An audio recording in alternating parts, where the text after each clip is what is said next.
episode of Ladies in Red. Phoebe here with Sydney and Kristen. And start things off, if you are listening on our release date, March 8th, we want to wish everyone a happy International Women's Day. So we're going to talk a little bit about that later as well. And additionally, March is Women's History Month. So today our episode is kind of going to focus on celebrating and learning about women and then specifically their attributions and such into sports and history and all that fun stuff. So first we'll start off with some updates. So the first update we have is Naomi Osaka. She won the 2021 Australian Open almost 2 weeks ago. She defeated Brady 6-4, 6-3 in the final round. And then following the match, she said, "Hopefully I play long enough to play a girl that said I was once her favorite player," which I think that's really cool. Definitely a unique experience for her. She's now 45-1 in her career at majors after winning the first set. And she's the 11th woman in the Open era to save match point en route to a major title. And she actually leaves Melbourne on a 21 match winning streak, which is insane. And she's back ranking at the number 2 position on the WTA rankings. Yeah, she's so cool. And like we've talked about her in other episodes about how when she played against Serena Williams and that was like her idol as a kid. So she's really, it looks like she's on the path to then be that idol for those younger girls. And she is really young. So maybe down the road she gets to fulfill that. Like you mentioned that she said she hopes that she can play long enough till a girl will say that she was her favorite and maybe even like play against her. So I think that's really cool. It's like very full circle and just I love hearing the updates from her because it's such a cool story. Yeah, and I know we talked about Naomi Osaka, I believe, before, and how she's like done other things with Billie Jean King, I believe, with the Women's Sports Foundation. So I think that's cool to make that connection that she's obviously succeeding in the sports industry, but also doing things outside to support women in sports. And another update is that Sarah Spain joined the Chicago Red Stars ownership group. Sarah Spain is a ESPNW columnist, which ESPNW is a platform on ESPN that supports specifically women in sports, and a ESPN radio host, television personality, and she's occasionally a sports center reporter for ESPN. So I think her joining the ownership group is just super awesome and just very boss woman because she's making a presence as a businesswoman in the sports industry. And I think that being able to use, like her money and her success to promote a sports team in, an area where it's mostly probably majority run by men, I think that's really awesome on her part and a really great stride made by her.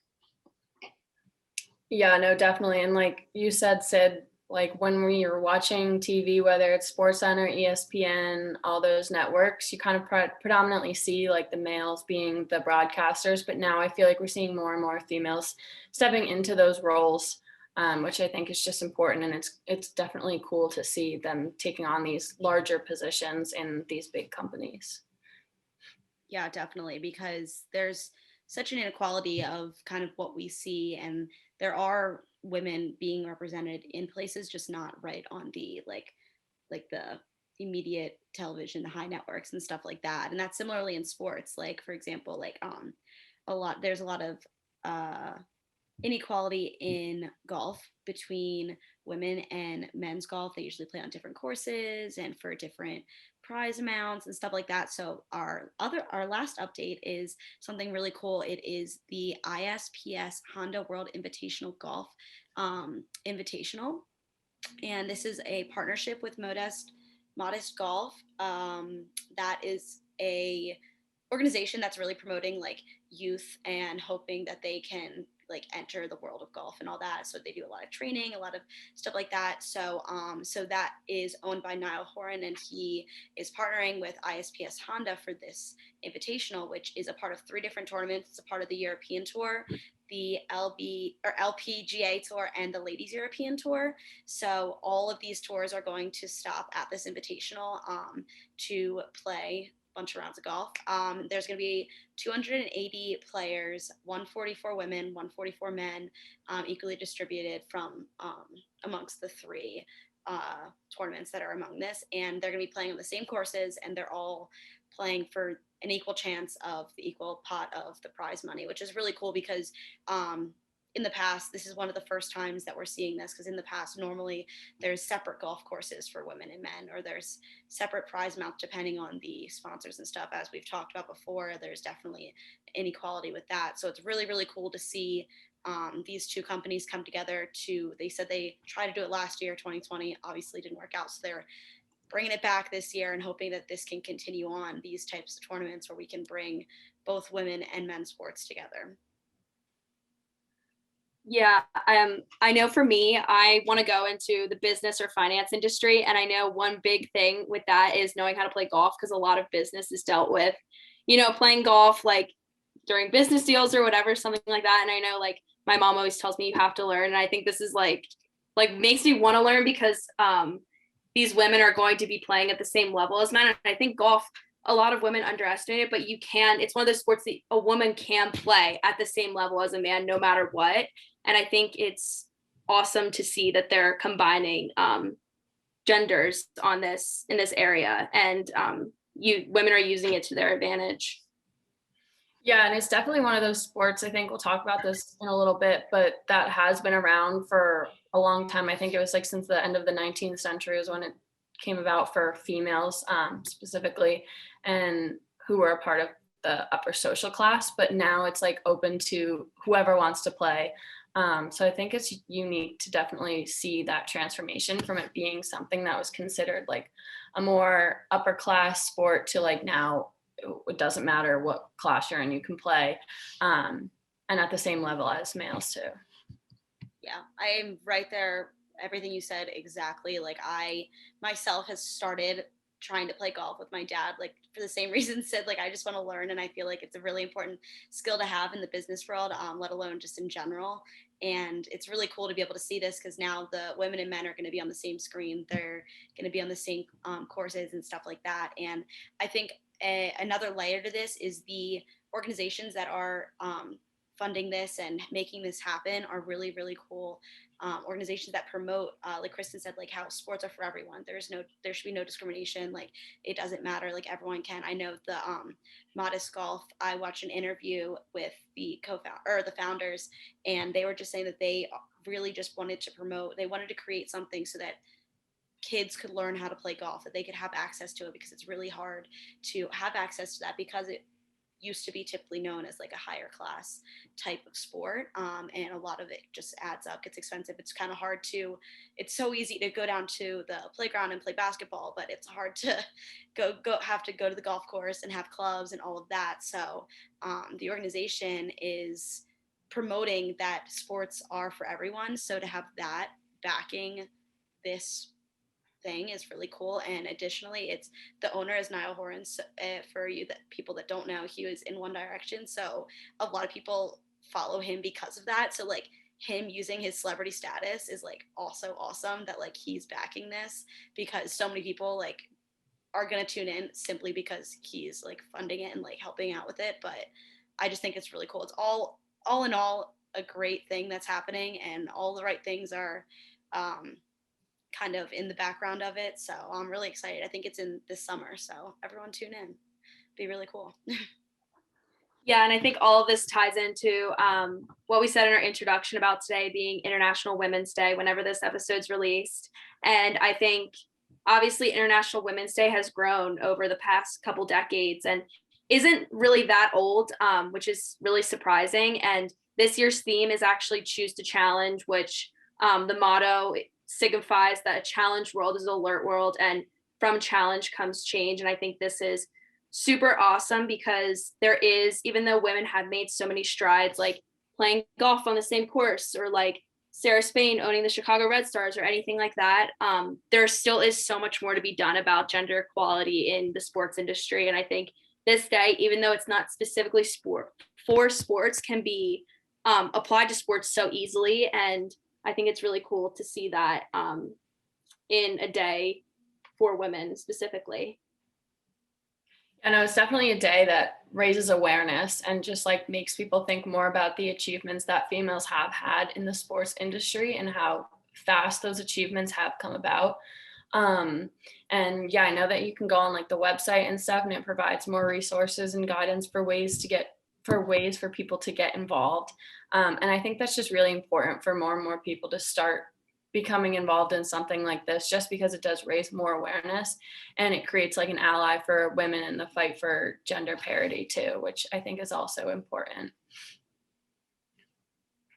Yeah, 100%. I think that just having these days to take the time and kind of emphasize all of the strides we as society have made, and then additionally of how much more there is to grow, and just to take time to kind of step back and look at our progress and see how we could do it in the future.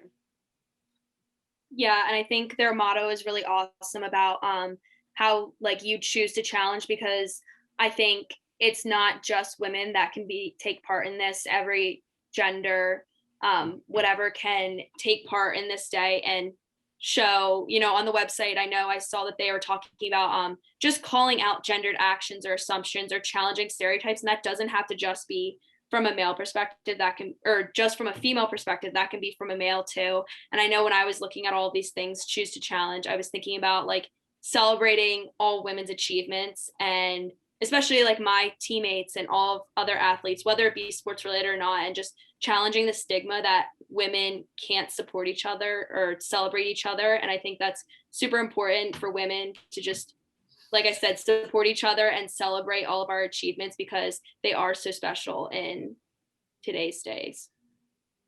Yeah, I completely agree with you. That's something I hope to do as well. And also just like, again, bringing about more attention to the things females have done, both like you said, like my teammates, but also like professional athletes and stuff like that, just because it does go to show that like we can do it too. And yeah, we like celebrate a lot of like the males in professional sports and all their teams across the industry. But I think it's just especially important to raise awareness about the ones that the females have as well. Yeah, and I think it's important that the note that Sydney made, that we're challenging the stigma that women can't celebrate each other. I think there's a lot of I don't know the word particularly, but there's just a lot of competition and a lot of stereotypes and stigmas that like we're just constantly watched and possibly judged for certain things here and there, that it's important that we have to celebrate each other and challenge each other.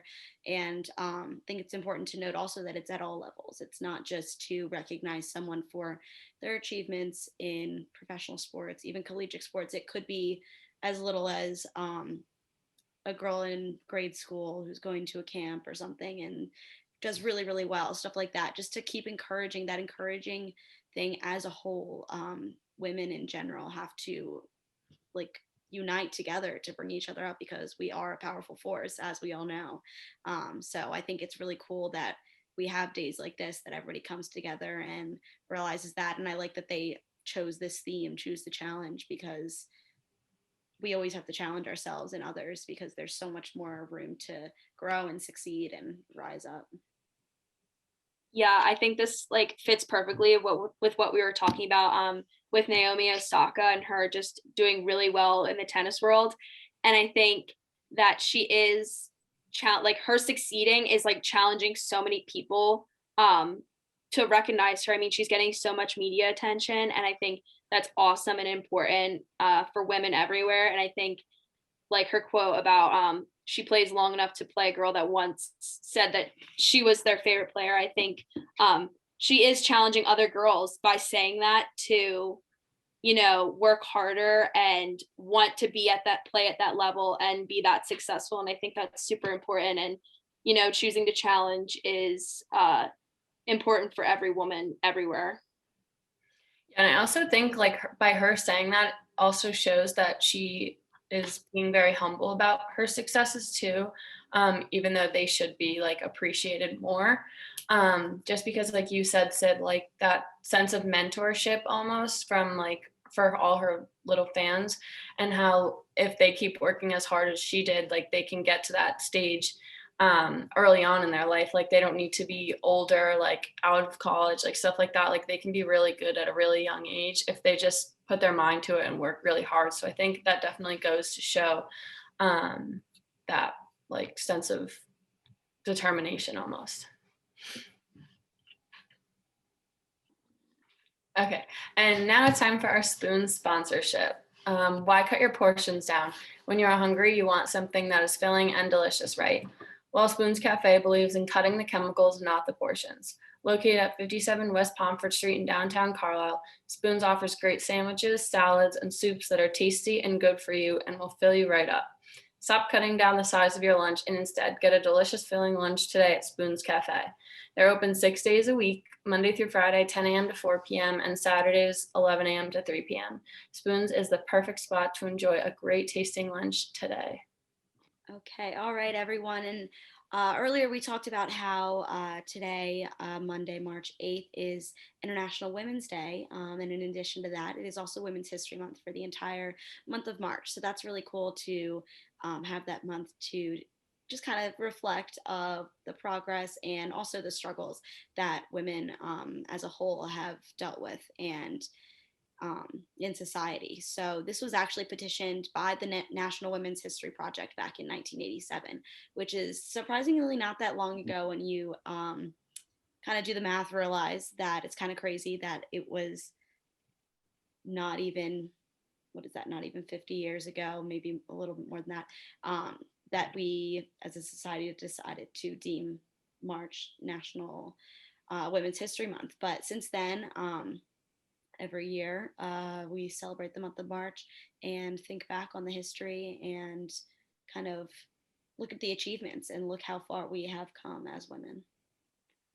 Yeah, I think one of the major driving forces every year with Women's History Month is just talking about women's right to vote, which obviously was at the beginning of the 20th century, which again, like not even like what 100 years ago, maybe 100 years ago now. But I know that the theme this year is like refusing to be silenced, and I think that's awesome because that's obviously such a big issue with women, not even being told to be quiet, but like their opportunities aren't granted to them, so they don't even have the access to say what they want or the like be able to publicly say the things that they want to say because they're trying to uphold gender norms or whatever. And I think refusing to be silenced is a great theme just because it fits this year. And obviously there's a lot of political stuff going on the past year, and I think it's super important that women use their platforms to speak up, especially this month, to raise awareness. Yeah, and since most 2020 women's suffrage centennial celebrations were obviously curtailed, the National Women's History Alliance is actually extending the celebration into 2021 and expanding upon the 2020 theme, which I just think goes to show that it is like an important thing to raise awareness about, and that we are right there with like the males in the sports industry, not in the sports industry. So we can do the same things that they're doing. Yeah. Yeah, and I think agree in agreement about the theme that, especially in this day and age, that women are a lot of times, like Sid said, not necessarily silenced, but maybe judged for what they say, or kind of everyone is kind of like looking to make sure you say the right thing. And I think that a lot of times we have extra eyes on us, and some women also may feel like they can't speak up because way back when women were supposed to be the silent ones and kind of just be very laid back. But I think nowadays, in the 21st century, in these past few years, women have been making huge strides about being very proactive, very vocal, and fighting for their rights, and being very optimistic and also progressive about all of that. So I think it's a really cool theme to have, just to remind us that we're on the right track. And there's a lot of things that still, there's a lot of things we have done and have succeeded in, like the right to vote and Title IX, certain things like that. But there are a lot of other things. Like I know the wage gap is huge, with inequality of pay between women. Going into the job industry soon, I'm kind of starting to see the real life side of that it is a fact, it is a thing, that there is a wage gap amongst genders. So it's something that we need to work for as a society, and we shouldn't be silenced because we should be treated equally in all realms of society. Yeah, and I think this is an issue that obviously isn't going to solve itself overnight, but I think a lot of platforms have done, social media platforms and whatever, have done a really good job of making women's voices known. And I know we talked about ESPNW earlier about how it's a platform solely for news about women in the sports industry, but I think I know on March 1st, ESPN released an article in honor of National Women's History Month, just talking about notable women's achievements, voices, and contributions in the sports industry. I think that's super awesome. Just because I think, like I said, it's not going to happen overnight, but I think drawing attention to women is going to give them more place and more acceptance, and also influence women to make a bigger impact in society rather than choosing to be silenced. They will use their voice to make change, I think. Yeah, and I think it's obviously influencing others too to step up and voice their opinions, because at first, like, maybe people don't want to because they're nervous about, like we just talked about earlier, what people might think of them and stuff like that. But I think it's interesting to see how people are using their platforms, like you said, Sid, just to like raise awareness and say like, yeah, it is okay for you to say what you want. And if people judge you for it, then they judge you for it, but they're making their voices heard. So Yeah, exactly. And when we talk about the timing of things, like you look back and we've already made such progress in the past century with various historical monumental moments and stuff. So imagine what we can do in the next one, in our lifetimes, in the next 10 years, all of that. So it's cool to be able to look back. And another cool thing that ESPNW is doing, they're going to present History in the Making, which is just going to be a collection of stories recognizing what women have done, the voices, achievements, contributions of basically specifically sports and contemporary sports and figures and such, but also specifically women, and to see the strides they have made, because women's sports really did come along a lot later than men's sports. So it's something really important that we recognize and get excited about. Yeah, I know that just researching a lot for this podcast, I found a lot more about women in sports and a lot more surprising things. In actual competition dates back to the 19th century. And, we like associate sports with, or at least male sports with like the Olympics, and thinking that was like ancient Greece, but like, only 12 female athletes participated in the second Olympic Games out of like over 1,000 athletes from 19 countries, which I think is crazy to think about, and how even obviously then women were underrepresented, but even today they still are. So I think that's just crazy. yeah, and also going off of like that research, during like those Olympics, like they could just compete in two events, golf and tennis, which we talked about golf as becoming something that females can participate in at the same level, on the same course as the males, like they can do it. And it's interesting to see how in the third Olympic Games, archery was the only women's event. So it's like they kind of were integrating these sports, but then like not necessarily taking them away, but like removing them from large outings like the Olympics, because then we look in the fourth Olympics Games and like archery comes back, figure skating and tennis became the predominant female sports in the Olympics. And then eventually like diving, swimming, and tennis came in the fifth Olympic Games. So it's just interesting to see how like sports came and went for females and like what they could participate in the Olympics, even though they were able to do sports, all kinds of sports outside of the Olympic Games. Yeah, and back then there was such a divide between male and female about masculine, feminine things, that if women played a certain sport, then most likely men wouldn't play it because it was too feminine, and they didn't want to picture themselves as, they didn't want to depict them or portray themselves as playing a feminine sport. And I think it's just crazy to think about that, just over centuries and centuries, how that has changed, as it should. But before, like, women weren't supposed to be super athletic, they were supposed to be dainty and just kind of look pretty and whatever. But now we know, and we recognize that that was how it was back then. But now we have made so many strides, and we are finally getting the recognition that we can do anything that men can do, that there should not be a divide. But I researching this as well, it's just crazy for me to think about that, how there was such a divide, and like literally like sports were like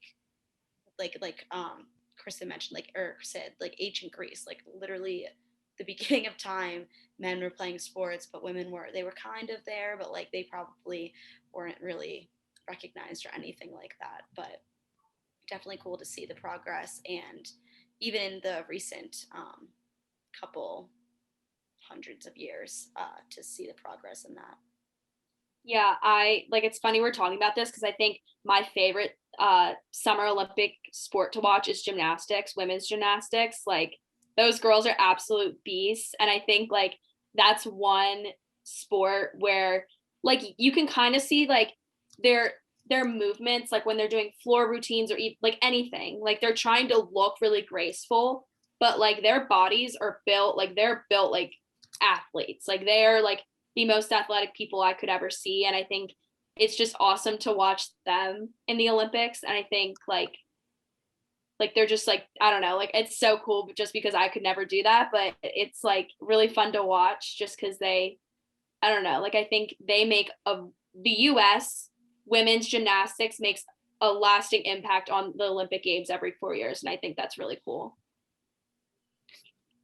Yeah, and I think it's notable to also mention that like there still is like some sort of stigma among certain sports that are different among countries. Like if you were to go to Europe, there are men and female equally playing field hockey specifically. I know a lot about this because I play field hockey, but I've had plenty of coaches and played with men, but they were from Europe or they were foreign or something. But over there, that's the norm. And for some reason, there's this stigma in the United States that it is starting to get better. And I did start to see that.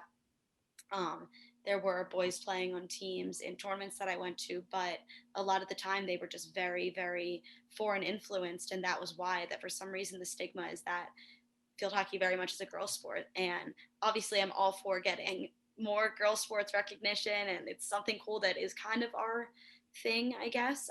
But I just think that's crazy in the 21st century that there is such a, oh, I guess you could call it a stigma right now amongst countries that in Europe there is no divide. Field hockey is field hockey. It's a sport like soccer is, but here in the US, it's a highly female dominated sport. So it's interesting to see that it's a reverse divide than what it used to be, but it is interesting to see.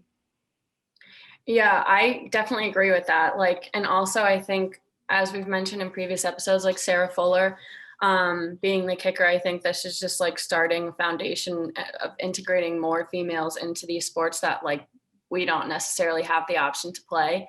I know in like my high school, we had a boys hockey team, but we didn't have a girls hockey team. So you would kind of like have to go to different schools and join like on the female team and stuff like that. So they tried to find ways to create that equality and opportunity for both guys and girls. So I think that's definitely interesting to look at, like the differences amongst the various countries all over the world and how they handle like the opposite gender playing with them. So, in honor of Women's History Month, we wanted to kind of talk a little bit about women's history and sports at Dickinson specifically. There's a lot of info in the archives and just a little research, and thought it'd be fun to share with all you Red Devils about how far women have come in sports at our college. So, one of the first things that just to get your mindset of where we are in the timeline, that in 1879 was the first intercollegiate football game. And that was the first record of sports that I could find at least being played at Dickinson, and it was against Gettysburg.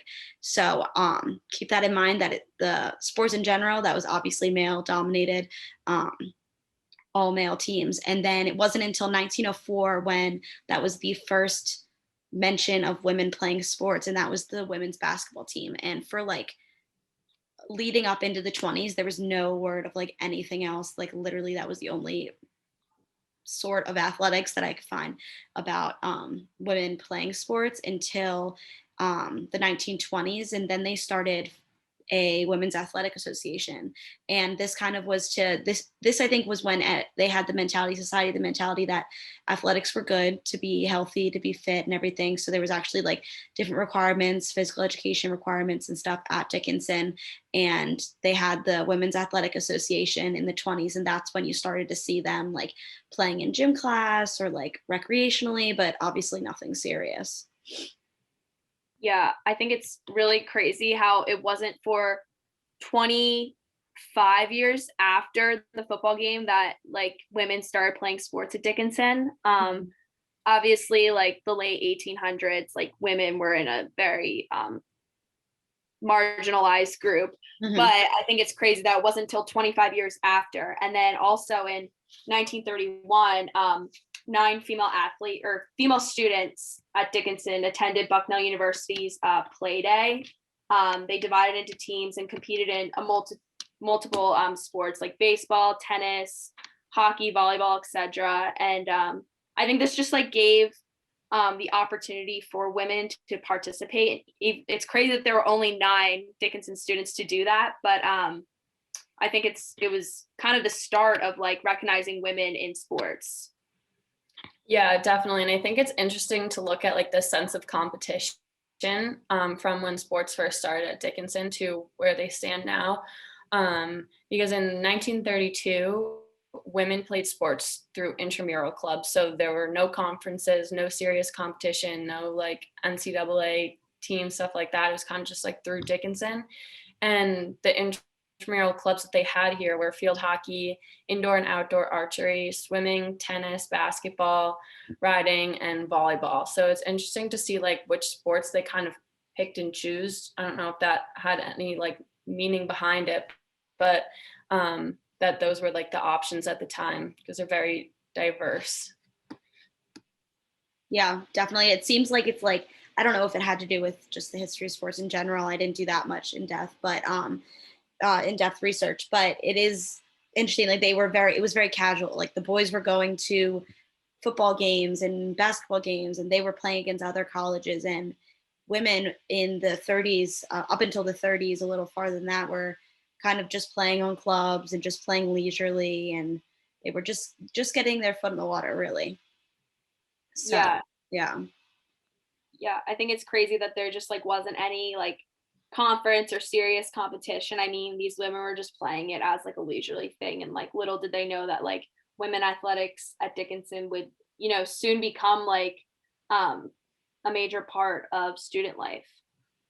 Yeah, and also it's cool to see like the transformation, because if you look at sports back then, like we're talking about being like Phoebe, like you said, more of like a leisurely activity, like more laid back.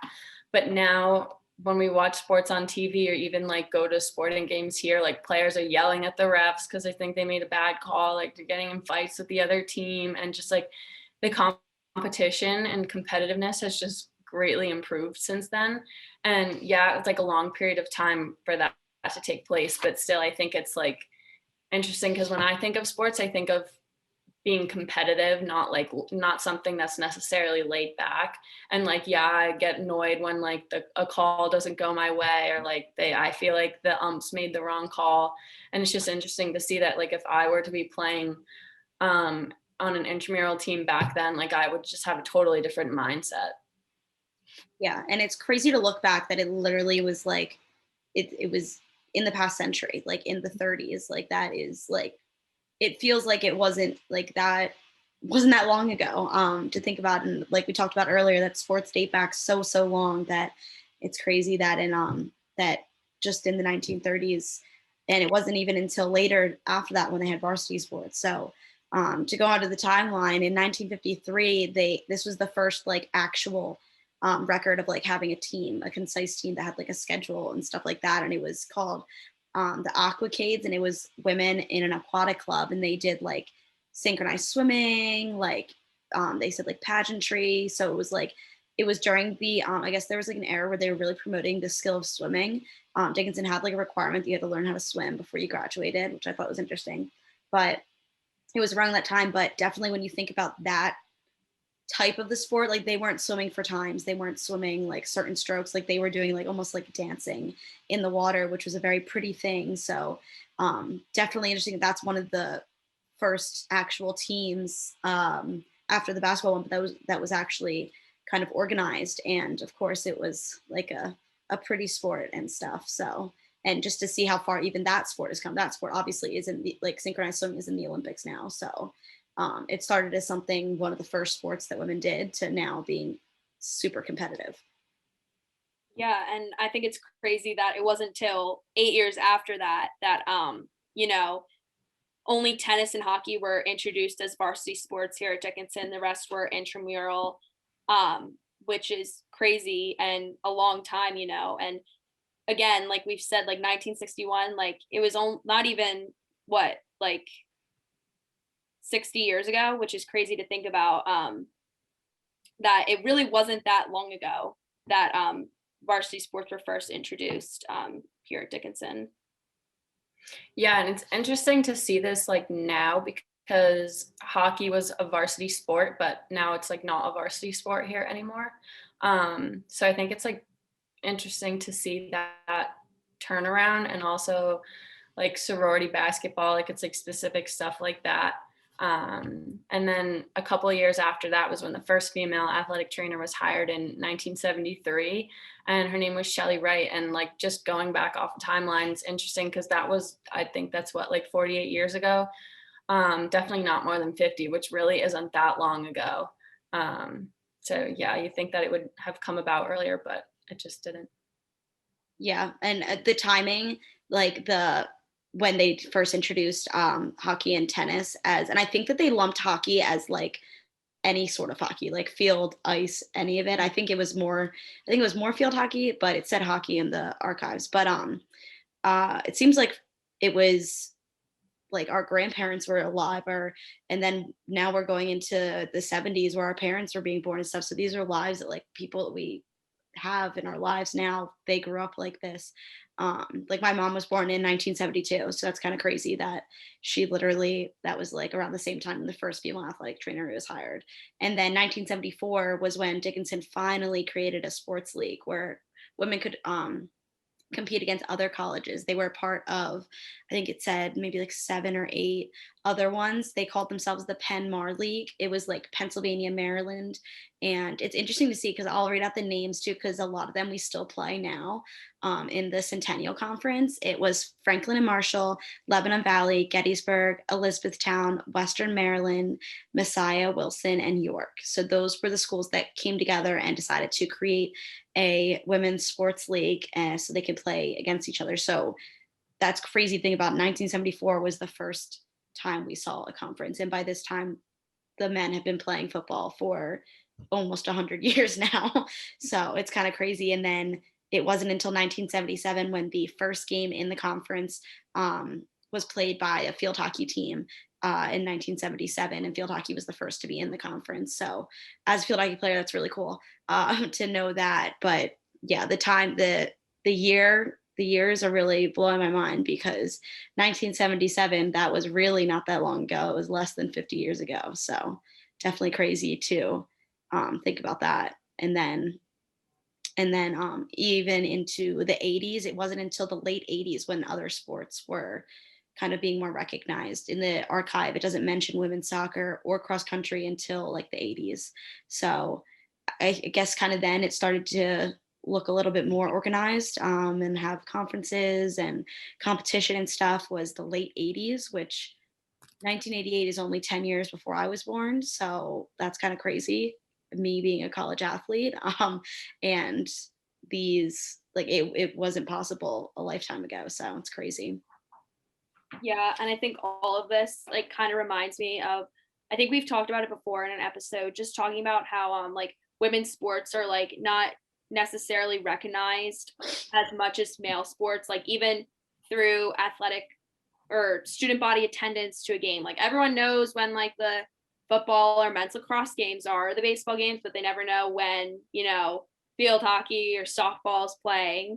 So I think a lot of this, like you can kind of like not see it through this, but like it kind of still shows that it exists today, and like shows that 100-year divide between football and field hockey is a big deal and is a big idea that should be a driving force in having, you know, Dickinson promote more attendance at games, or specifically female games, and not just recognizing you know, like big male sports teams on platforms. And that goes for like all universities. Like I know like Big Ten schools, like obviously football is going to make the most money, so they're going to promote that most on their media platforms, but also just finding ways to promote the attendance to female games to give them more recognition is super important. And I think if Dickinson did that, that would be a really big deal. And I know playing field hockey, and I'm sure Kristen can probably say the same thing for softball, that you know, like you're playing like a really competitive game, but like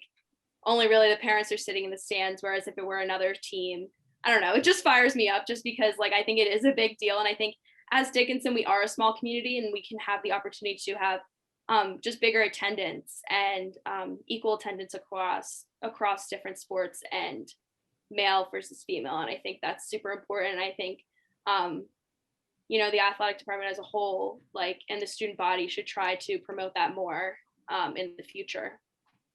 Yeah, no, I completely agree. I know that like when we were playing in the conference tournament in 2019, we tried to like get more attention to it on like social media platforms and stuff like that through athletics. But like I think that like that's something that needs to be more address more, because I feel like with field hockey, softball, like lacrosse, like I feel like the female sports can definitely be portrayed more on like those platforms, and I think they will start to get there eventually. But I think it's just interesting to see that.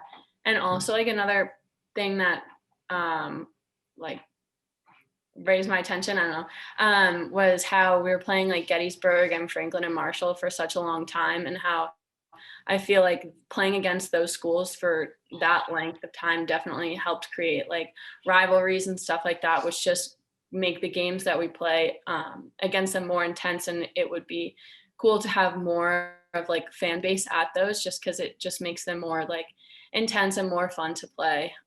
So yeah, I definitely agree with you, Sid, for that.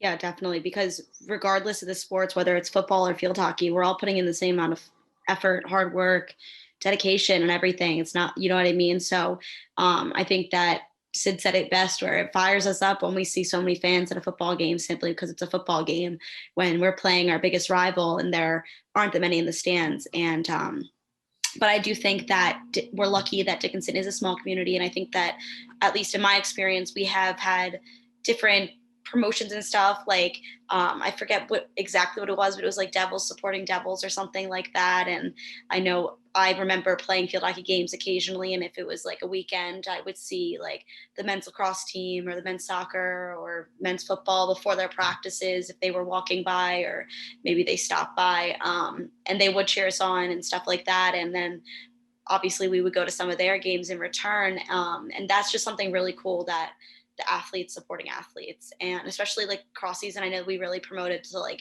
go to basketball games when we were out of season, or to go to softball and baseball games. And I think that's something really cool that Dickinson athletics did, was the Devils supporting Devils thing, because we are unique that we have a small community that we can, and most likely, we've talked about this in other episodes, most likely we're friends with people on the team regardless of what game you're watching.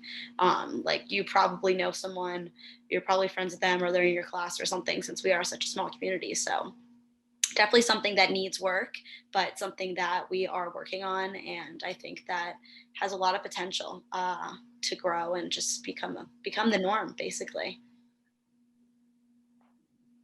So thank you everyone for tuning in today. We hope that you've really enjoyed it. I had a lot of fun researching this and kind of looking back on it and getting to talk about women's history and women in sports, as always. So thank you again for tuning in.